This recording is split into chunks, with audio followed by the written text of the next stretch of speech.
नमस्कार दोस्तों, आप सुन रहे हैं मनु भंडारी द्वारा लिखित उपन्यास महाभोज। लावारिस लाश को गिद्ध नोच नोच कर खा जाते हैं, पर विशेषज्ञ लावारिस नहीं। उसकी लाश सड़क के किनारे पुलिस को पड़ी मिली। शायद इसलिए लावारिस लाश का ख्याल आ गया, वरना उसके तो माँ भी हैं, बाप भी। गरीब भले ही हूँ, पर हैं तो। विश्वास नहीं होता कि वो मरा हुआ पड़ा है। लगता था जैसे चलते चलते थक गया हो और आराम करने के लिए लेट गया हो। मरे आदमी और सोए आदमी में अंतर ही कितना होता है भला। बस एक सांस की डोरी, वो टूटी और आदमी गया। देखते ही देखते सारा गांव जमा हो गया।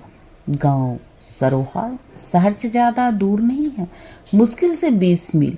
लेकिन कुछ सालों पहले तक यही दूरी बहुत ज़्यादा थी, इतनी कि गांव में जो कुछ भी घटता गांव का ही होकर रह जाता। शहर उससे एकदम बेअसर रहता, बेअसर और अछूता। पर अब यह दूरी एकदम सिमट गई, और यही कारण है कि आज गांव में जो कुछ भी घटता है उसको लेकर अच्छे खासे पैमाने पर खलबली शहर में ही मचती है। महीने भर पहले की ही बात है।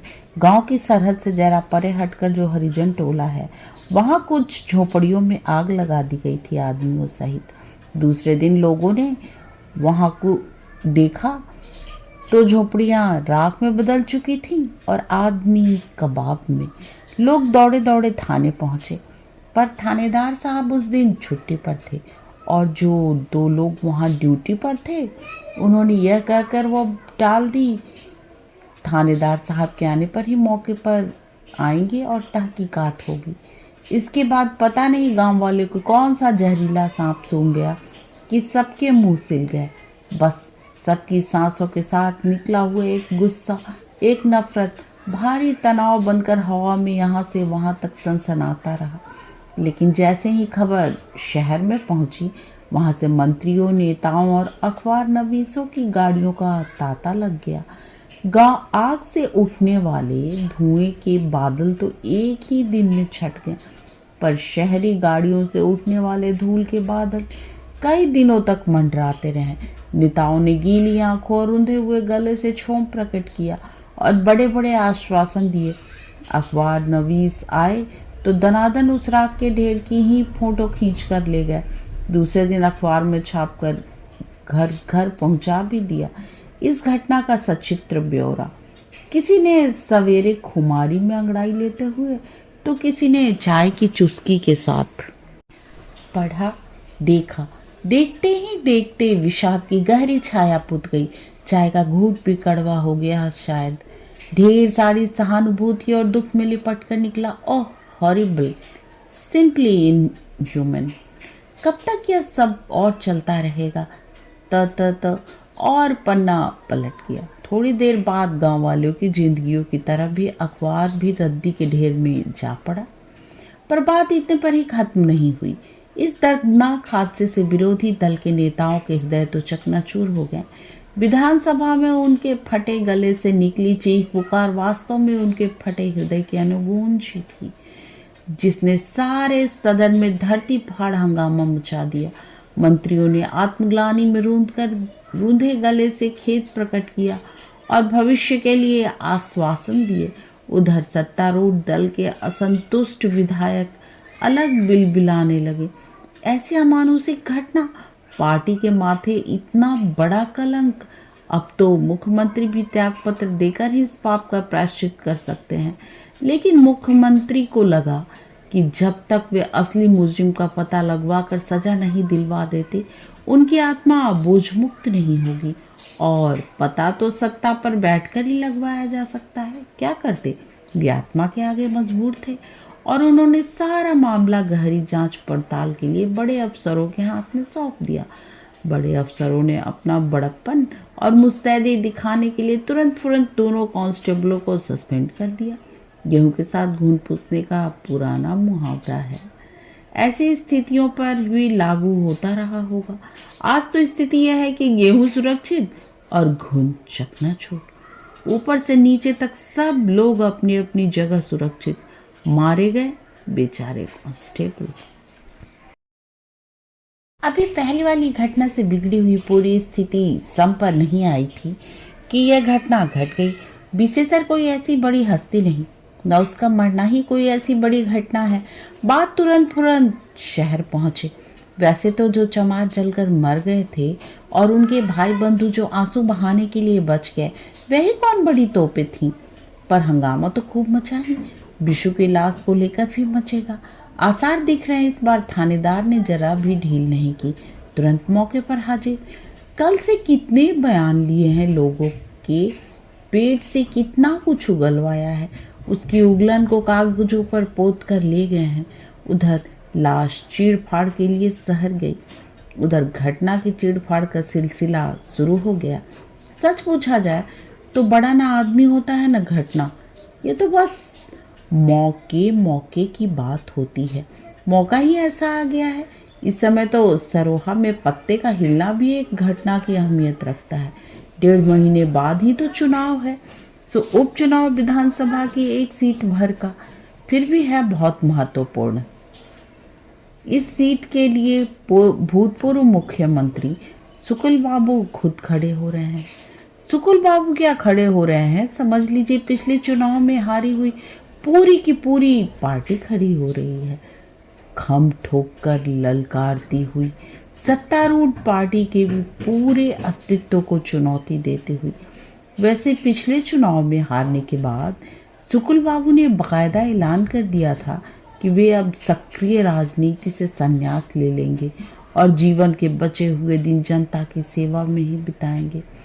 पर पहला अवसर आते ही वे फिर लपक लिए। क्या करते? पद से उतरने के तुरंत बाद उन्होंने यह महसूस किया कि जनता की सच्ची सेवा उच्च पद पर बैठकर ही की जा सकती है, और जनता की सेवा का संकल्प उन्होंने अपनी उस कच्ची उम्र में लिया था जिस उम्र के संकल्प विकल्प अनचाही आदमी के जीवन का अभिन्न अंग बन जाते हैं। सुकुल बाबू ने खड़े होकर ही इस चुनाव को इतना महत्वपूर्ण बना दिया है। सीट केवल एक, पर पूरे मंत्रिमंडल के लिए जैसे एकदम निर्णायक। यही कारण है कि आज इस घटना को इस सीट से जोड़कर ही देखा परखा जा रहा है। वरना और दिन होते तो क्या बिसु और क्या बिसु की मौत। पर आज स्थिति यह है कि उधर बिसु की लाश जली और इधर शहर के कोने कोने में खलबली। शहर के सबसे महत्वपूर्ण व्यक्ति दा साहब अपने निजी कमरे के एक कोने में अकेले बैठे हैं, मौन, गंभीर, कुछ चिंतित और परेशान भी। पर चिंता है कि उसके कोई आसार बाहर नहीं है। चेहरे की सौम्यता ने उसे भीतर ही ठेल रखा है। फिर भी इतना जरूर लग रहा है कि गहरे में डूबे हुए हैं। हाँ, बीच बीच में फोन की घंटी बजती है तो कुछ क्षणों को उबर आते हैं, पर बातों में कहीं कोई हड़बड़ी या परेशानी नहीं। वही उनका अपना खास अंदाज, कम शब्द, सधी आवाज। बात को अपने से अपने मन में होने वाली उथल पुथल से काट कर भी किया जा सकता है। यह गुर कोई दा साहब से सीखना चाहे तो इतनी विशेषताएं हैं।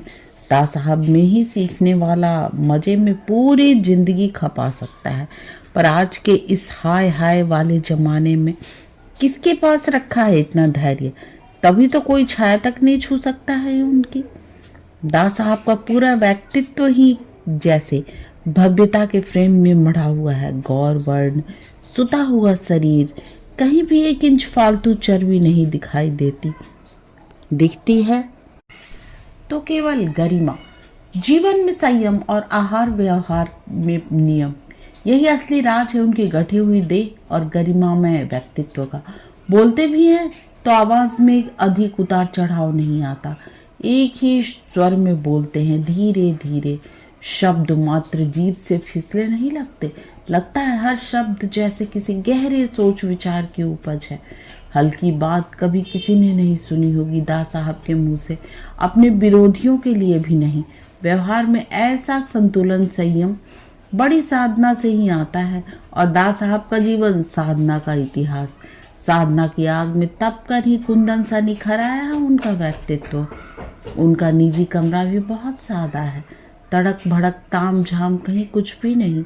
ये सादगी उनके पद के अनुरूप कतई नहीं, पर उनके व्यक्तित्व के अनुरूप जरूर है। कमरे में कालीन नहीं, मोटी दरी है जिसके एक सिरे पर दीवार में सटा मोटा सा गद्दा बिछा है। ऊपर झकझक चादर और गांव तकिए पड़े हैं। एकदम देसी पद्धति। दास साहब को जितना देश प्रिय है उतनी ही देसी पद्धति भी। लड़के बच्चे जरूर अंग्रेजियत में सन गए हैं, इम्पोर्टेड वस्तु और इम्पोर्टेड भाषा का ही इस्तेमाल करते हैं, पर यह बच्चों की अपनी रुचि और चुनाव है और किसी की स्वतंत्रता पर अपने को आरोपित नहीं करते दास साहब। बच्चे छोटे थे और साथ रहते थे तब भी नहीं। अब तो वैसे भी बड़े होकर सब अपने अपने घरों में चले गए। सजावट के नाम पर केवल 2 बड़ी बड़ी तस्वीरें टंगी हैं दीवार पर, गांधी और नेहरू की। इन्हें अपना पथ प्रदर्शक और अपनी प्रेरणा मानते हैं दास साहब। गीता का उपदेश उनके जीवन का मूल मंत्र है। घर के हर कोने में गीता की एक प्रति मिल जाएगी। जैसे वे वैसे कभी किसी को उपहार देते नहीं। व्यर्थ के ढकोसले में कतई विश्वास नहीं है उनका, पर फिर भी कभी उपहार देना भी पड़ गया तो सदा गीता के प्रति ही तो दी है। चिंतन मनन के क्षणों में अपने कमरे में बैठते हैं दास साहब। यहाँ सबका प्रवेश संभव नहीं। हाँ, जो अपने खास व्यक्ति हैं वे आ सकते हैं। इसलिए लखन सिंह बिना किसी रोक टोक के सीधा भीतर चला आया। दास साहब का अपना आदमी है लखन सिंह, बहुत भरोसे का और उनका स्नेह भाजन। 10वीं पास करने के बाद से ही लखनदा साहब की सेवा में नियुक्त हो गया था। उनका थैला उठाए उठाए उनके पीछे चलता था हर समय, और आज उसे ही दास साहब ने सरोहा के चुनाव क्षेत्र में खड़ा किया है। अपने साथ काम करने वाले छोटे से छोटे आदमी की भी तरक्की का पूरा मौका देते हैं दास साहब, बल्कि उनकी तरक्की में भरसक सहायक होते हैं। उसूल है दास साहब का कि जिसे सहारा दो उसे मंजिल तक पहुंचा भी दो। पर आज यहाँ उसूल टके से बिकते हूँ, वहाँ कौन कदर करता है दास साहब के उसूलों की। सब एक स्वर में विरोध करने लगे हैं लखन का। एक ही तर्क था सबका, सुकुल बाबू के मुकाबले खड़ा होने वाला व्यक्ति उनकी ही टक्कर का होना चाहिए। आखिर 10 वर्ष तक मुख्यमंत्री रहे हैं सुकुल बाबू इस प्रांत के। हारने के बाद भी रुतबा है उनका। उनके सामने लखन की औकात ही क्या भला। मुंह की खाएगी पार्टी।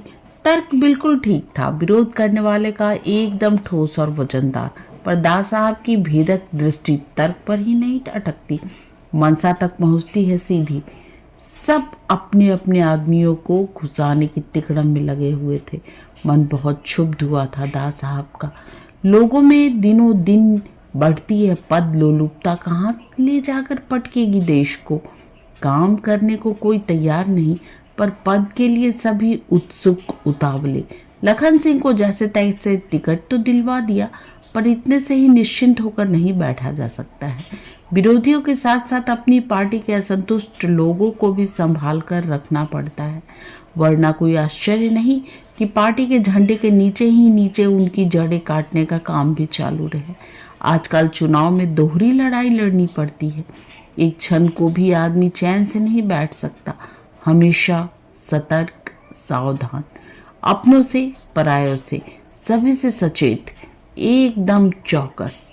लखन को देखकर दास साहब ने स्नेह से स्वागत किया। आओ लखन, क्या समाचार है? पर लखन के तमतमाए चेहरे पर नजर पड़ी तो पूछा, क्या बात है, बाहर बहुत गर्मी है क्या? बाहर क्या, गर्मी तो मेरे भेजे में ही घुसी हुई है। यह जोरावर बाज नहीं आएगा अपनी हरकतों से, खुद तो मरेगा ही, हमको भी ले डूबेगा। आज के लिए बस इतना ही, तब तक के लिए आज्ञा दीजिए। और हाँ, चैनल को लाइक, शेयर और सब्सक्राइब करना ना भूलें।